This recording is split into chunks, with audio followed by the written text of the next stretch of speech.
네, 전 세계에서 세계로 열린 선교 방송 TV를 시청하고 계시는 애청자 여러분 안녕하십니까?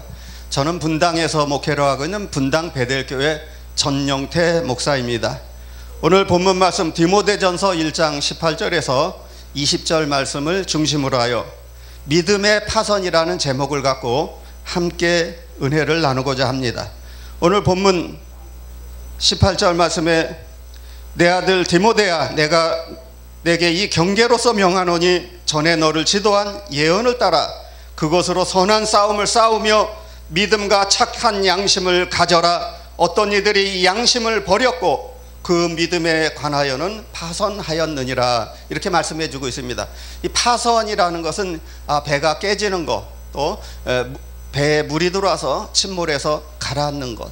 다시 말하면 이 파선이라는 것은 우리 성도가 신앙생활에 타락하는 것을 믿음의 파선이라고 오늘 본문에 말씀해 주고 있습니다. 우리 성도는 거룩하게 와서 거룩하게 살고 거룩하게 가는 자를 성도라고 합니다.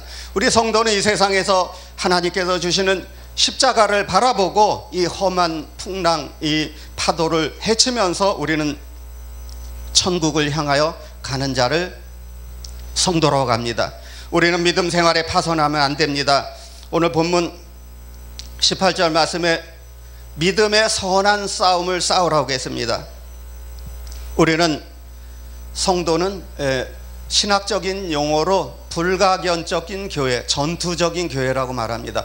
우리 성도는 불가견적인 교회입니다. 우리는 눈에 보이지 않습니다. 우리 몸에는 하나님이 계시는 거룩한 성전입니다. 그래서 내 몸이 하나님이 계시는 성전이기 때문에 불가견적인 교회라고 합니다. 또 우린 전투적인 교회라 그래요. 그래서 우리 믿음의 십자가 군병들처럼 우리는 말씀으로 무장하고 악한 원수 마귀와 싸워서 이기며 승리하는 그러한 삶을 살아야 되는 줄로 믿습니다. 오늘 본문 말씀에 믿음의 선한 싸움을 싸우라고 했습니다.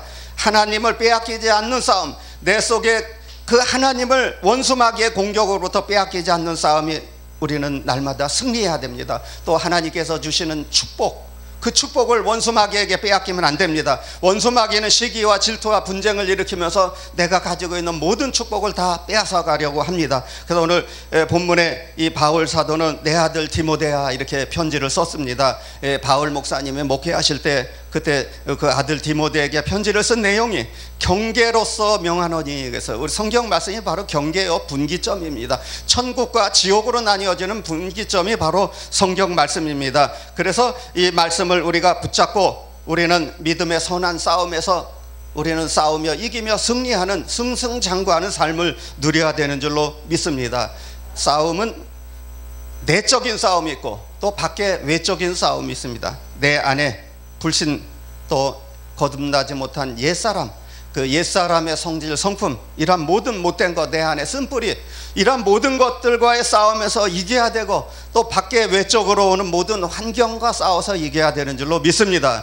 우리 성도는 또 자기 자신과도 싸워야 돼요. 그래서 끊임없이 자기 자신을 잘 또 뒤돌아보고 훈련을 또 잘 받아야 됩니다. 그래서 항상 우리는 그 믿음의 선한 싸움에서 승리하는 승승장구하는 삶을 누려야 되는 줄로 믿습니다. 우리 롯은 선한 싸움을 싸우지 않아서 어떻게 됐습니까? 자기 안에서 일어나는 그 탐욕, 거기에 이끌려서 소돔성에 가서 유황불비를 맞아 죽고 마르게 되었습니다. 하나님을 빼앗기지 않는 싸움, 또 믿음 생활에 파선이 되지 않도록 우리는 날마다 싸워서 이겨야 됩니다. 로마서 5장 3절 말씀에 환난 중에도 기뻐하라 그랬어요. 환난 중에도 우리는 기뻐해야 됩니다. 환난은 인내를 낳고 인내는 연단 가운데 소망에 이르는 줄 알미니라 말씀해 주고 있습니다. 환난 가운데 오래 참음에 인내에 또 열매가 맺혀지고 또 연단 가운데 우리는 천국을 소망하면서 나아가게 되는 것입니다. 요한복음 16장 33절 말씀에 세상에서 너희가 환난을 당하나 담대하라 그랬어요. 담대한 믿음이 어디에서 오는 것입니까? 바로 주님의 십자가를 바라보는 믿음에서 우리는 담대함을 얻게 되는 것입니다. 요즘에는 이 부요한 환경이 환난입니다. 예전에는 너무나 어렵고 물질적으로 너무 없고 그래서 가난한 환경이 환난이었는데 요즘에는 먹을 것이 너무나 많고 물질의 풍요로움 속에서 주 5일 근무제를 하면서 많은 사람들이 주일 성수를 하지 못하고 또 자유주의 신신학 이런 것들이 미국에서 그 해방신학, 자유주의, 신신학 이런 것들이 막 유튜브 안에 방송에 막 무지하게 많이 들어와 있어요. 그래서 주일 예배를 11시 예배를 꼭 드려야 주일 성수를 하는 것이 아니다. 그냥 아무 때나 편한 시간에 예배를 드려도 된다. 이렇게 주장하는 사람들이 있습니다.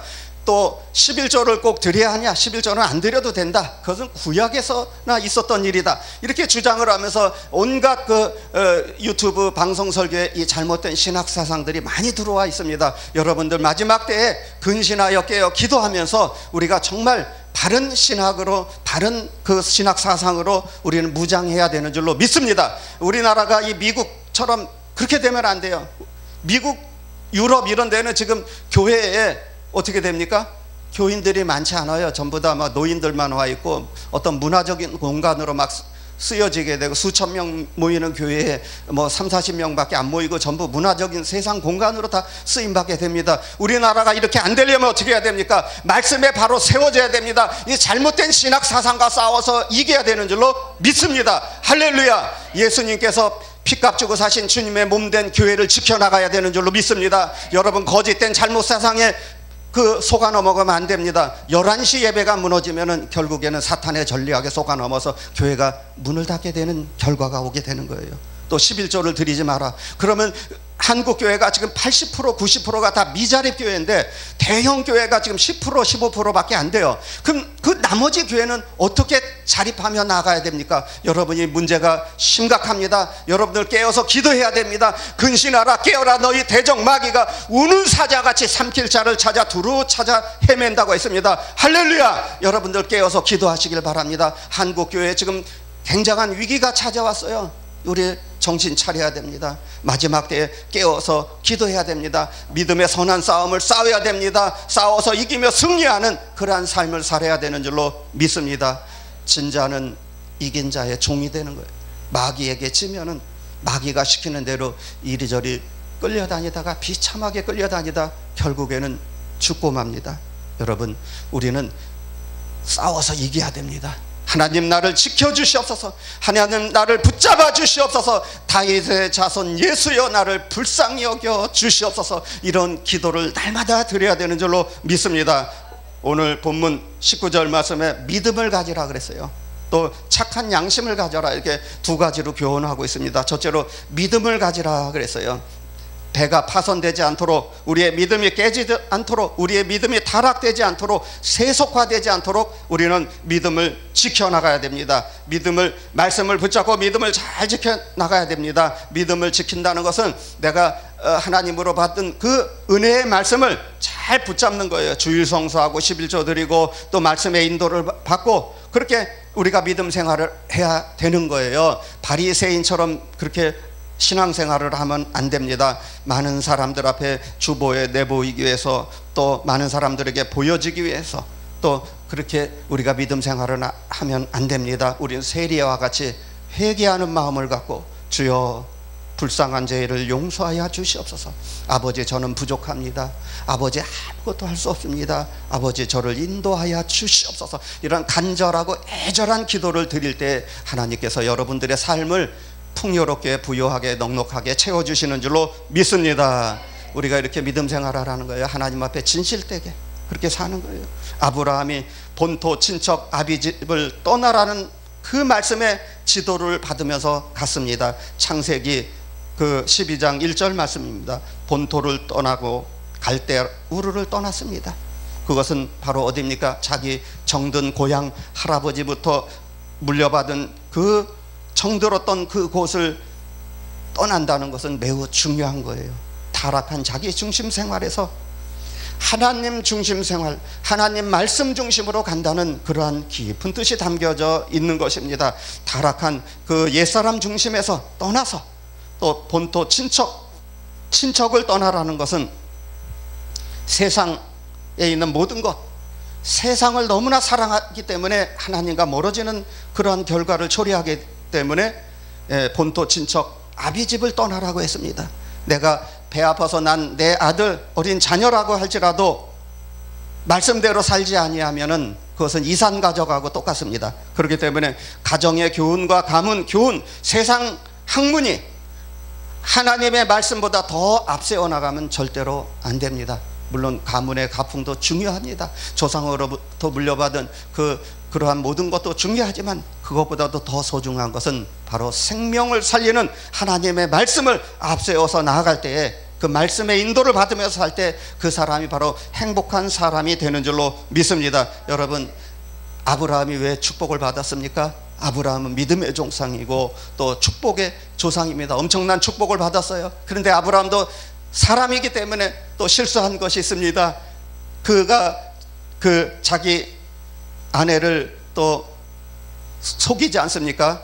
누이라고 그러한 비겁한 행동을 해서 또 하나님의 책망을 받지 않습니까? 아브라함이 축복을 받은 비결은 하나님 앞에 깊이 회개하고 가는 곳곳마다 단을 쌓고 제단을 쌓고 예배를 드렸습니다. 할렐루야. 이 예배가 얼마나 소중한지 몰라요. 주일 예배, 또 수요 예배, 금요 예배, 수요 기도회, 금요 기도회 굉장히 중요합니다. 여러분, 3일 예배라고 하죠. 그래서 월요일서부터 주일 사이에 이 3일 동안에 나의 믿음 생활을 또 점검하고 또 회개하고 또 하나님 앞에 또 기도하면서 대화를 나누면서 우리의 믿음 생활을 점검하는 것입니다. 그리고 또 금요 기도회가 왜 중요합니까? 또 3일부터 또 주일까지 중간에 우리의 믿음 생활을 점검하는 것입니다. 그래서 금요일 날은 주일을 잘 준비하는 거예요. 그래서 내가 전도한 영혼을 위해서 기도하고 또 주일 설교 준비도 하고 또 이렇게 신방도 가고 토요일 날 또 신방 계획도 잡아놓고 하면서 주일을 잘 준비하는 것이 바로 금요일부터 시작되는 것입니다. 많은 사람들이 주 5일 근무제가 되어서 이제는 금요일만 되면은 해외로 나가고 여행을 다니고 이런 세상에서 마지막 때에 주일 성수할 수 있는 그런 환경이 점점 더 어려워지고 있습니다. 그래서 어떤 교단에서는 또 뭐 금요일 날 또 예배를 드리자 해가지고 금요일 날을 뭐 주일 예배처럼 드리는 그런 미국의 그 자유주의 신신학이 막 들어오고 있는데 우리는 그것을 잘 분별해서 우리는 정말 이 주일이 어떤 날입니까? 주일은 예수님이 부활하신 첫날입니다. 주일 성수의 개념이 깨지면은 우리가 예수 믿는 아무런 의미가 없습니다. 예수 믿는 의미가 없어요. 주일은 주님의 날이에요. 나의 날이 아닙니다. 내 마음대로 사용할 수가 없는 날이에요. 또 주일은 기초돌날 첫날입니다. 주일이 한 주간을 시작하는 그 기초의 반석 위에서 세워지기 때문에 그 주일부터 그 다음 토요일까지 한 주간이 넉넉하게 가는 것입니다. 또 하나님 앞에 그렇게 바르게 세워지는 것입니다. 여러분, 주일 성수가 무너지면은 한국 교회는 더 이상 희망이 없습니다. 여러분, 항상 우리가 깨어서 기도하면서 우리는 그렇게 믿음 생활을 해야 됩니다. 여러분, 언제부터 이 청년부 예배가 오후 3시 예배, 5시 예배로 바뀌었습니까? 제가 어린 시절 믿음 생활할 때는 새벽 예배 드리고 9시부터 주일학교 시작해서 청년부 예배를 하면서 하루 종일 교회에 있었는데 요즘에 청년들이 늦잠을 자요. 잠을 자고 교회를 나오지 못하고 이런 어려운 환경에서 우리가 믿음 생활을 하고 있습니다. 여러분, 정말 우리가 깨어서 기도해야 됩니다.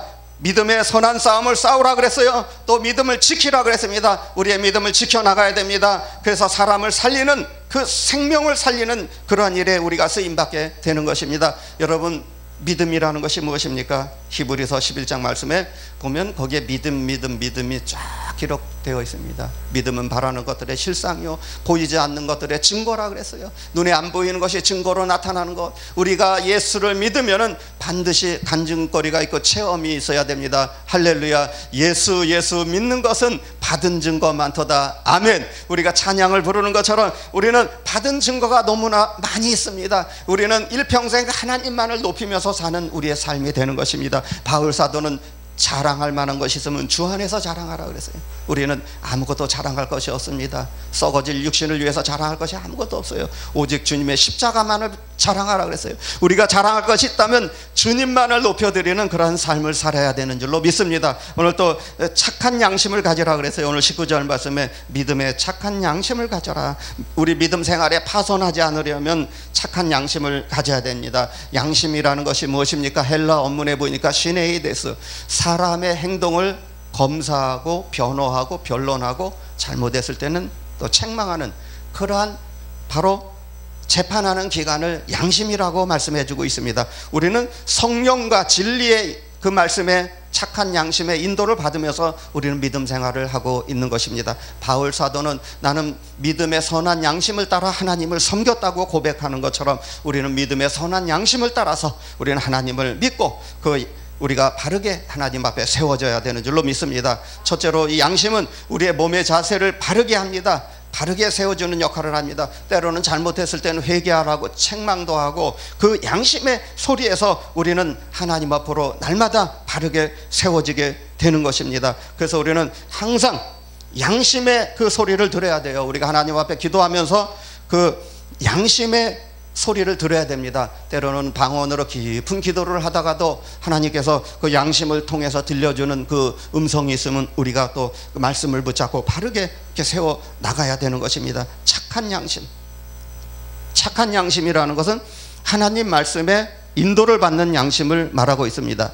하나님의 양심을, 그 양심을 통해서 나에게 주는 메시지를 바르게 들어야 돼요. 그래서 우리는 그 양심의 인도를 받아야 돼요. 또 두 번째는 그 양심은 사람의 잘못한 행위를 또 바르게 잘 잡아줍니다. 그래서 그 양심의 그 깊은 소리를 들으면서 내가 하나님 앞에 범죄하지 않고 또 회개하도록 역사하는 거예요. 탕자가 아버지 집을 떠나서 더 잘 살아보기 위해서 갔지만은 마지막에는 돼지 쥐염 열매 먹는 그러한 비참한 삶을 살게 되는 것처럼 우리는 아버지 하나님을 떠나는 순간에 우리는 비참해집니다.